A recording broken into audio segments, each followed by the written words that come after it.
په خیر راغلی منصره پښتو اکیډمۍ ته. بسم الله الرحمن الرحیم. مینوالو السلام علیکم ورحمت الله وبرکاتہ. منصره پښتو اکیډمۍ لخوا زه محمد محسن نننۍ ویډیو کې ادبي اصلاحاتو باندې خبره کوم چې ابهام او الهام څه ته وایي. دا دواړه اصلاحات دي چې مونږه عام طور سره په کلام کې هم اورو او لټریچر کې عام راځي. نو ټول نه مخکې خو دلته دا سوال را پیدا کېږي چې اصطلاح څه ته وایي. دا یوې علمي یا فني ډلې لخوا یو لفظ د خپل اصل مفهوم نه بغیر نور معنو کې استعمال شي نو هغې ته مونږه اصطلاح وایو. مثال را کوم لکه مونږ سره یو اصطلاح ده افسانه. نو افسانه لغوي مطلب دی چې دروغ خبره، خو په ادبي اصطلاح کې چې مونږ ګورو نو افسانه هغه لنډې کیسې ته وایي چې انساني ژوند یو اړخ عکاسي شوی وي. نو دغسې ناول یو بل اصطلاح دی چې لغوي مطلب دی چې نوی څیز، عجیبه حیران کونکې څیز. خو په اصطلاح کې انساني ژوند ټول هاته په ناول کې شوی دي. پیدایش نه واخلې مرګ پورې کوم چې واقعات اساس سره انساني ژوند دی هغه ټول عکاسي ناول بیانوي. نو دغسې چې نور خبرو نور اصلاحات دي هغه باندې چې خبره کو چې اصطلاح یو باقاعده علم دی، یعنی ریاضي کې اصلاحات دي، جیومیټري دا او دغسې فزکس کې دي او دغسې کیمسټري کې دي او دغسې بایولوژي کې دي. یعنی اصطلاح یو باقاعده علم دی چې یو لفظ شاته یو مفهوم پروت وي.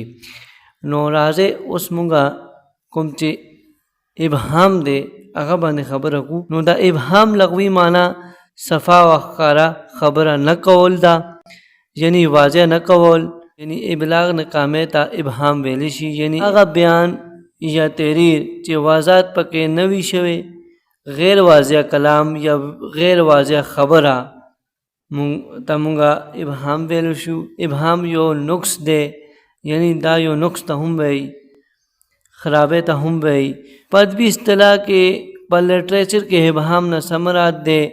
کله چې یو شاعر یو ادیب یو خبره کول غواړي خو اورېدونکي او لوستونکي د هغه خبره نه پوهېږي او هغه خبره ته نه رسي کوم چې یو شاعر یا ادیب په زړه کې وي، نو دې ته مونږه ابهام ویلی شو.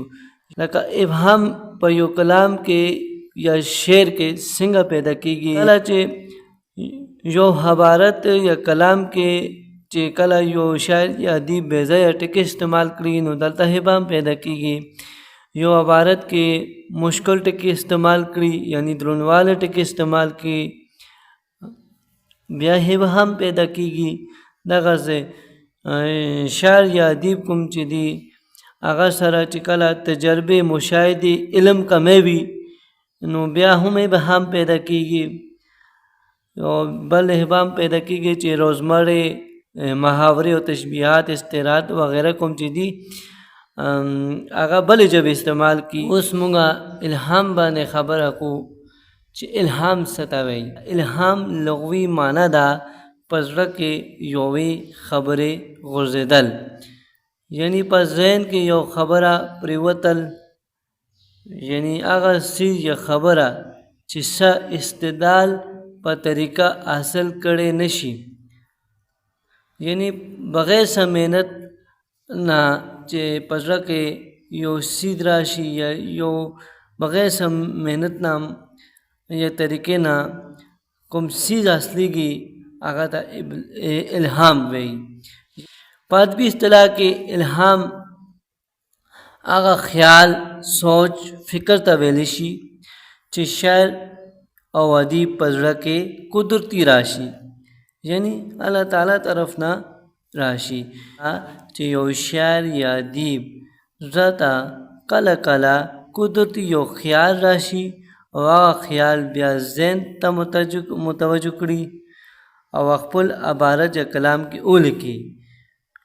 په دې خیال او فکر ته مونږه الهام ویلی شو. الهام د الله تعالی له طرفه یو تحفه وي چې انسان ته ملاویږي. مینوالو نننۍ ویډیو کې مونږه ابهام او الهام دا دواړه اصلاحاتو باندې خبرې وکړې.